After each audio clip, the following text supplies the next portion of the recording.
Assalamualaikum warahmatullahi wabarakatuh. Perkenalkan, nama saya Kinanti Salsatania dengan nomor induk mahasiswa 1221048 dari kelas HSB. Di dalam video ini saya akan membahas tentang kodifikasi hadis pada masa sahabat. Nabi wafat pada tahun 11 Hijriah. Kepada umatnya, beliau meninggalkan dua pegangan sebagai dasar pedoman hidupnya, yaitu Al-Quran dan hadis yang harus dipegangi bagi peraturan seluruh aspek kehidupan umat. Nah, setelah Nabi SAW wafat, kendali kepemimpinan umat Islam berada di tangan sahabat Nabi. Sahabat Nabi yang pertama menerima kepemimpinan itu adalah Abu Bakar As-Siddiq, yang kedua adalah Umar bin Khattab, yang ketiga adalah Utsman bin Affan, dan yang keempat adalah Ali bin Abi Thalib. Keempat khalifah ini dalam sejarah dikenal dengan sebutan Al-Khulafa Ar-Rasyidin, dan periodenya biasa juga disebut sebagai zaman sahabat besar. Nah, sesudah Ali bin Abi Thalib wafat, maka berakhirlah era sahabat besar dan menyusullah era sahabat kecil.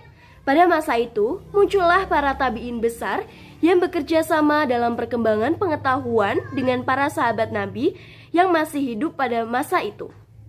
Di antara sahabat Nabi yang masih hidup setelah periode Al-Khulafa Ar-Rasyidin dan yang cukup besar peranannya dalam periwayatan hadis Nabi SAW ialah Aisyah istri Nabi, Abu Hurairah, Abdullah bin Abbas, Abdullah bin Umar bin Al-Khattab, dan Jabir bin Abdullah. Para sahabat ini mengetahui kedudukan as-sunnah sebagai sumber syariah pertama setelah Al-Quran dan Al-Karim. Mereka tidak mau menyalahi as-sunnah jika as-sunnah itu mereka yakini kebenarannya. Sebagaimana mereka tidak mau berpaling sedikit pun dari as-sunnah warisan beliau. Mereka berhati-hati dalam meriwayatkan hadis dari Nabi SAW karena mereka khawatir berbuat kesalahan dan takut as-sunnah yang suci itu ternodai oleh kedustaan atau pengubahan. Oleh karena itu, mereka menempuh segala cara untuk memelihara hadis. Mereka lebih memilih bersikap sedang dalam meriwayatkan hadis dari Rasulullah. Bahkan sebagian dari mereka lebih memilih bersikap sedikit dalam meriwayatkan hadis. Periode sahabat disebut dengan Ars al-Tasabut wal al-Iqlal min al-Riwayah, yaitu masa pemastian dan menyedikitkan riwayat. Dalam prakteknya, cara sahabat meriwayatkan hadis ada dua, yakni satu dengan lafaz asli, yaitu menurut lafaz yang mereka terima dari Nabi dan yang mereka hafal lafaznya dari Nabi SAW. Yang kedua dengan maknanya saja, yaitu mereka meriwayatkan maknanya bukan dengan lafaznya karena tidak hafal lafaz asli dari Nabi SAW. Sumber lain juga menyebutkan nih bahwa para sahabat yang menerima hadis dari Rasul juga mengalami cara yang berbeda. Ada yang dengan cara berhadapan langsung dengan Rasul atau musyafahah, juga dengan cara menyaksikan atau musyahadah perbuatan atau takrir Rasul, dan ada juga yang mendengar dari sahabat lain yang mengetahui secara langsung dari Rasul. Adapun pegangan para sahabat dalam menerima hadis adalah dengan kekuatan hafalan mereka. Hal tersebut dikarenakan para sahabat yang mahir menulis sangat sedikit jumlahnya. Akan tetapi, keorisinilan hadis sangat dimungkinkan tetap terjaga karena bangsa Arab saat itu memiliki kekuatan hafalan yang sangat luar biasa. Sehingga hal tersebut mudah bagi mereka untuk menghafal hadis-hadis dari Rasulullah. Nah, sedangkan menurut pendapat lain, yaitu menurut Muhammad Mustafa Azami, para sahabat dalam mempelajari hadis menggunakan 3 metode, yaitu 1. Dengan hafalan. Para sahabat biasanya langsung menghafal apa yang telah disampaikan Rasul dalam setiap pengajaran Rasul. Yang kedua, dengan tulisan. Ketika para sahabat menerima hadis dari Rasul, mereka langsung menuliskannya. Namun, dalam hal ini hanya dilakukan oleh sebagian kecil sahabat yang pandai menulis. Dan yang ketiga, dengan praktek secara langsung, yakni para sahabat langsung mempraktekkan apa yang telah disampaikan Rasul. Begitu pula terhadap apa yang telah para sahabat hafal dan apa yang telah mereka tulis. Karena mereka mengetahui benar bahwa dalam Islam ilmu itu untuk diamalkan. Nah, Lalu kapan sih sebenarnya para sahabat itu mulai fokus terhadap hadis? Mari kita simak. Para sahabat mulai fokus terhadap hadis yaitu setelah penulisan Al-Quran selesai dan didistribusikan ke beberapa daerah ekspansi Islam. Beberapa sahabat mulai sangat fokus pada hadis dan menghafalkannya, mempelajari isi kandungannya, serta menuliskannya. Banyak di antara para sahabat yang di dalam rumahnya terdapat beberapa catatan hadis atau sahifah dan beberapa sahifah terkenal dengan namanya. Di antara para sahabat tersebut adalah Samroh bin Jundab, Anas bin Malik, Jabir bin Abdullah Al-Ansari, Sa'ad bin Ubadah Al-Ansari. Kita berlanjut ke pembahasan yang lebih dalam lagi, yaitu tentang sikap para sahabat tentang periwayatan hadis Nabi. Yang pertama adalah Abu Bakar Al-Siddiq. Menurut Muhammad bin Ahmad Al-Zahabi, Abu Bakar ini merupakan sahabat Nabi yang pertama-tama menunjukkan kehati-hatiannya dalam meriwayatkan hadis. Nah, pernyataan Al-Zahabi ini didasarkan atas pengalaman Abu Bakar tak kalah menghadapi kasus waris untuk seorang nenek. Suatu ketika, ada seorang nenek menghadap kepada Khalifah Abu Bakar, meminta hak waris dari harta yang ditinggalkan cucunya. Abu Bakar menjawab bahwa ia tidak melihat petunjuk Al-Quran dan praktek Nabi yang memberikan bagian harta waris kepada nenek. Abu Bakar lalu bertanya kepada para sahabat. Lalu, Al-Mughirah bin Syubah menyatakan kepada Abu Bakar bahwa Nabi telah memberikan bagian harta warisan kepada nenek sebesar 1/6 bagian. Al-Maghfirah mengaku hadir tak kala Nabi menetapkan kewarisan nenek itu. Mendengar pernyataan tersebut, Abu Bakar meminta agar Maghfirah menghadirkan seorang saksi. Lalu, Muhammad bin Masalamah memberikan kesaksian atas kebenaran pernyataan Al-Mughirah. Akhirnya, Abu Bakar menetapkan kewarisan nenek dengan memberikan 1/6 bagian berdasarkan hadis Nabi Shallallahu Alaihi Wasallam yang disaksikan oleh Maghfirah tersebut. Kasus itu menunjukkan bahwa Abu Bakar ternyata tidak bersegera menerima riwayat hadis sebelum meneliti periwayatannya. Dalam melakukan penelitian, Abu Bakar meminta kepada periwayat hadis untuk menghadirkan saksi. Nah, bukti lain tentang sikap ketat Abu Bakar dalam periwayatan hadis terlihat pada tindakan yang telah membakar catatan-catatan hadisnya yang berjumlah sekitar 500 hadis.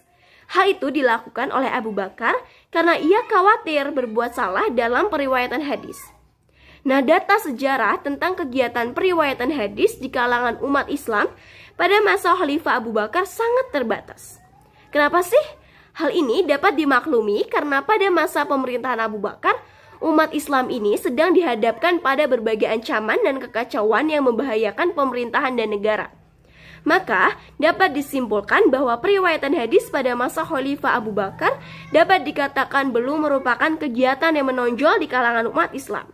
Walaupun demikian, dapat dikemukakan bahwa sikap umat Islam dalam periwayatan hadis tampak tidak jauh berbeda dengan sikap Abu Bakar yang sangat berhati-hati. Sikap hati-hati ini diantara lain terlihat pada pemeriksaan hadis yang diriwayatkan oleh para sahabat. Yang kedua adalah Umar bin Al-Khattab. Umar juga dikenal sangat hati-hati nih dalam periwayatan hadis. Nah, hal ini terlihat ketika Umar mendengar hadis yang disampaikan oleh Ubay bin Ka'ab. Umar barulah bersedia menerima riwayat hadis dari Ubay setelah para sahabat yang lain diantaranya Abu Dzar menyatakan telah mendengar pula hadis Nabi tentang apa yang dikemukakan oleh Ubay tersebut. Akhirnya Umar berkata kepada Ubay, "Demi Allah, sungguh saya tidak menuduhmu telah berdusta. Saya berlaku demikian karena saya ingin hati-hati dalam periwayatan hadis ini."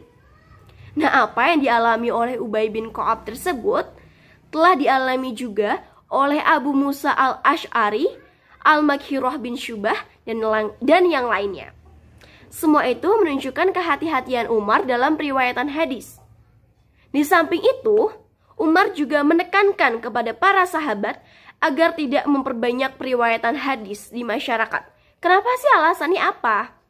Alasannya, agar masyarakat tidak terganggu konsentrasinya untuk membaca dan mendalami Al-Quran. Nah, hal ini diperkuat oleh bukti-bukti berikut ini. 1. Umar pada suatu ketika pernah menyuruh umat Islam untuk mempelajari hadis Nabi dari para ahlinya, karena mereka lebih mengetahui tentang kandungan Al-Quran. Yang kedua, Umar sendiri cukup banyak meriwayatkan hadis Nabi. Terbukti, Ahmad bin Hambal telah meriwayatkan hadis Nabi yang berasal dari riwayat Umar sekitar 300 hadis. Dan yang ketiga, Umar pernah merencanakan menghimpun hadis Nabi secara tertulis. Dari sini maka dapat disimpulkan bahwa periwayatan hadis pada zaman Umar bin Al-Khattab telah lebih banyak dilakukan oleh umat Islam bila dibandingkan dengan zaman Abu Bakar. Hal ini bukan hanya disebabkan karena umat Islam telah lebih banyak menghajatkan kepada periwayatan hadis semata, melainkan juga karena Khalifah Umar telah memberikan dorongan kepada umat Islam untuk mempelajari hadis Nabi. Yang ketiga adalah Utsman bin Affan. Secara umum, kebijakan Utsman tentang periwayatan hadis tidak jauh berbeda dengan apa yang telah ditempuh oleh kedua khalifah pendahulunya. Hanya saja, langkah Utsman tidaklah setegas langkah Umar bin Khattab. Utsman secara pribadi memang tidak banyak meriwayatkan hadis. Terbukti dari Ahmad bin Hambal meriwayatkan hadis Nabi yang berasal dari riwayat Utsman sekitar 40 hadis saja. Itu pun banyak matan hadis yang terulang karena perbedaan sanad. Matan hadis yang banyak terulang itu adalah hadis tentang berwudu. Maka dengan demikian, jumlah hadis yang diriwayatkan oleh Utsman tidak sebanyak jumlah hadis yang diriwayatkan oleh Umar bin Khattab. Nah, dari uraian di atas dapat disimpulkan bahwa pada zaman Utsman bin Affan, kegiatan umat Islam dalam periwayatan hadis tidak lebih banyak dibandingkan dengan kegiatan periwayatan hadis pada zaman Umar bin Khattab. Utsman melalui kohbatnya telah menyampaikan kepada umat Islam agar berhati-hati dalam meriwayatkan hadis. Akan tetapi seruan itu tidak begitu besar pengaruhnya terhadap para perawi tertentu yang bersikap longgar dalam periwayatan hadis. Hal tersebut terjadi karena secara pribadi Utsman tidak sekeras pribadi Umar. Juga karena wilayah Islam telah semakin luas. Luasnya wilayah Islam mengakibatkan bertambahnya kesulitan pengendalian kegiatan periwayatan hadis secara ketat. Yang keempat adalah Ali bin Abi Thalib. Khalifah Ali bin Abi Thalib pun tidak jauh berbeda dengan sikap para khalifah pendahulunya. Nah, dalam riwayatan hadis, secara umum Ali barulah bersedia menerima riwayat hadis Nabi setelah periwayat hadis itu mengucapkan sumpah bahwa hadis yang disampaikan itu benar-benar dari Nabi SAW. Hanyalah terhadap mereka yang benar-benar telah dipercayainya. Dengan demikian, dapat dinyatakan bahwa fungsi sumpah dalam periwayatan hadis bagi Ali tidaklah sebagai syarat mutlak keabsahan periwayat hadis.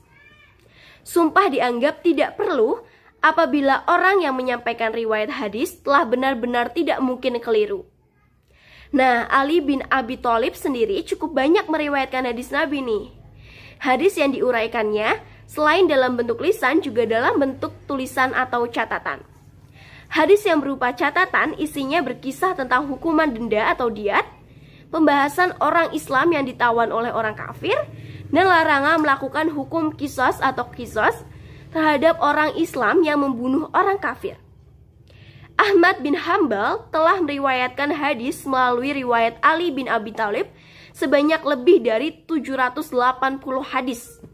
Sebagian mat dari hadis tersebut berulang-ulang karena perbedaan sanadnya.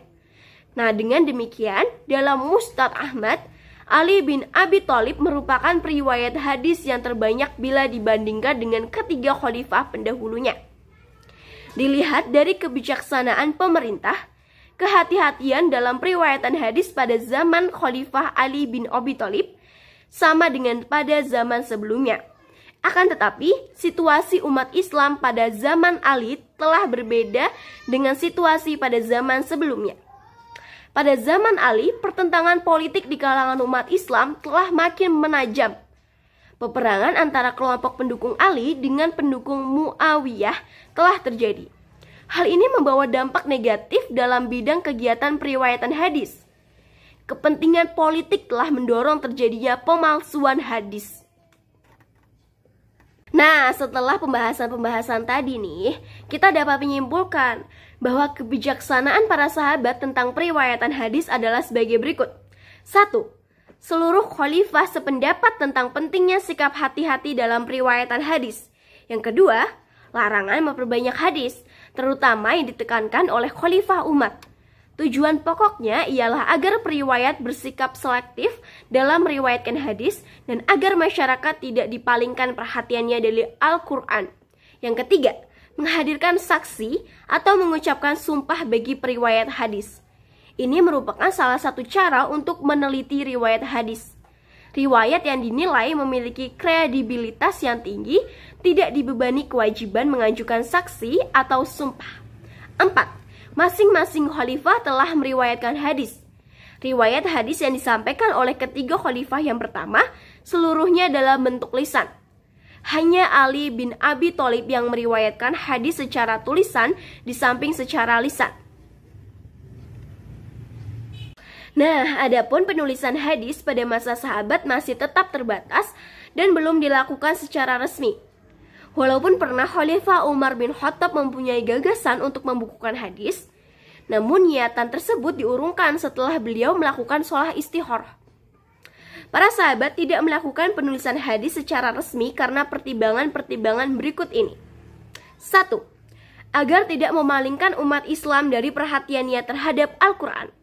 Perhatian sahabat pada masa Khulafa Ar-Rasyidin adalah pada Al-Quran, seperti tampak pada urusan pengumpulan dan pembukuan sehingga menjadi mushaf. Yang kedua, para sahabat sudah menyebar sehingga terdapat kesulitan dalam menulis hadis. Pembahasan berikutnya adalah tentang proses kodifikasi hadis secara resmi. Tradisi penulisan dan penyebaran hadis sebagaimana telah diketahui dalam abad pertama Hijriah dari zaman Rasul Khulafa Ar-Rasyidin hingga abad pertama Hijrah masih bersandar pada hafalan para sahabat dan tulisan-tulisan hadis pribadi dari sahabat yang tersebar dalam beberapa catatan mereka. Nah, saat pemerintahan Khalifah Umar bin Abdul Aziz, beliau bergerak hatinya untuk memulai pembukukan hadis.